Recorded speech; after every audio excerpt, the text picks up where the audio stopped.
Peter, and thank you for having me. Thanks to the organisers.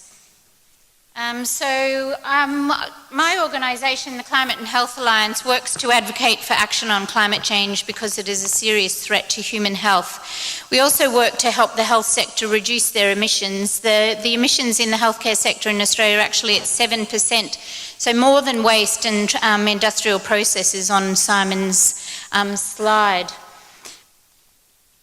In 2009, the international medical journal, The Lancet, published a collection of the best available evidence on climate change and health, and they concluded that climate change posed the most serious threat to global public health of the 21st century. Now, some of the ways that climate change impacts on health: climate change is a threat multiplier to existing vulnerabilities. So things like environmental degradation can lead to migration. Extreme heat that we're familiar with in Australia is the cause of heat illness and death. Severe weather obviously leading to injuries, fatalities, loss of homes and mental health impacts. Food and water supply impacts related to malnutrition, degraded living conditions and social inequities. So people who are already vulnerable and have low socioeconomic status are particularly vulnerable. Many of you will have heard about changes in vector ecology, so vector-borne diseases such as mosquito-borne diseases changing their pattern and the range so that more people are exposed. Increasing air pollution and aeroallergens pose risks to health, and water quality impacts. And as Simon mentioned, the fish kill in the Darling River, the same algal blooms and conditions that kill fish also pose serious threats to human health. We're very familiar with heat waves here in Australia, one of the most significant health impacts, and we've just lived through the angry summer.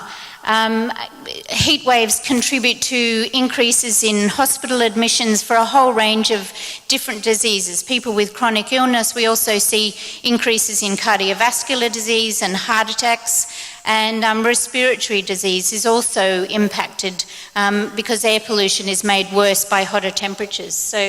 And as the slide says, heat waves already kill more Australians than any other extreme event.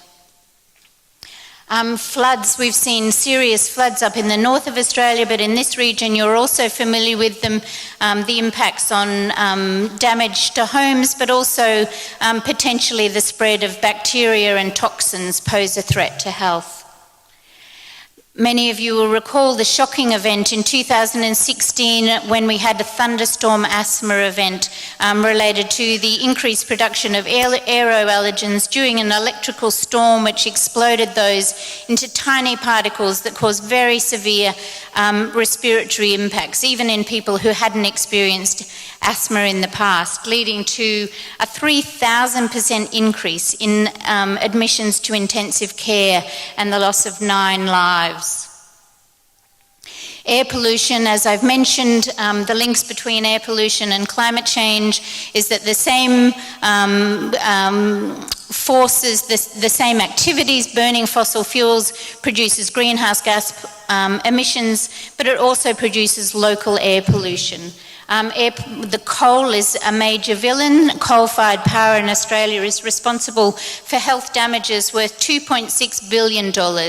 Vehicle emissions also a considerable contributor to air pollution and costing the country $3.3 billion annually. I should point out these estimates are old and they are likely out of date and therefore much higher.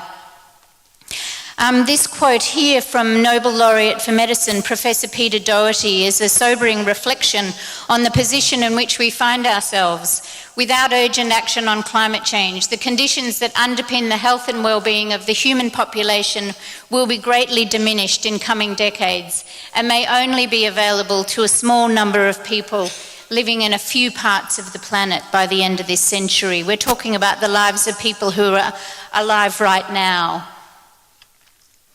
So what to do about it? Our organisation has developed a framework for a national strategy on climate health and wellbeing for Australia, because climate policies alone will not tackle the health impacts of climate change. We need a comprehensive response that not only addresses our need to reduce emissions, but tackles the health consequences associated with climate change.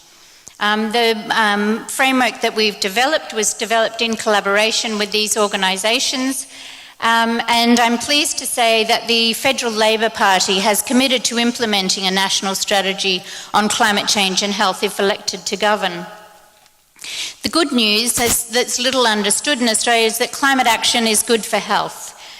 Greenhouse gas mitigation across a range of sectors can bring considerable improvements in public health. This slide here captures some of those benefits. Improvements, production of more renewable energy, for example, will reduce air pollution and cardiovascular and respiratory disease.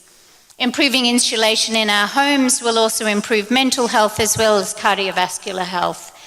And encouraging the use of low emissions vehicles will lead to less incidences of cancer. Public and active forms of transport, an opportunity to improve obesity, diabetes and mental health. Our assessment of the policies in 2016 revealed some serious gaps in terms of what we saw as the top strategies on climate change and health.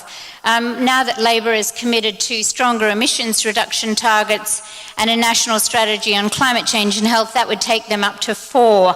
The Greens would remain at 6.5 out of 7, and I'm not aware of any advances in policy that would shift the current Liberal national position. So my concluding messages are that the health impacts of climate change are happening right now. We need to take action immediately. There are many solutions available. Climate action is good for health, and this election I urge you to vote for climate change and health. Thank you.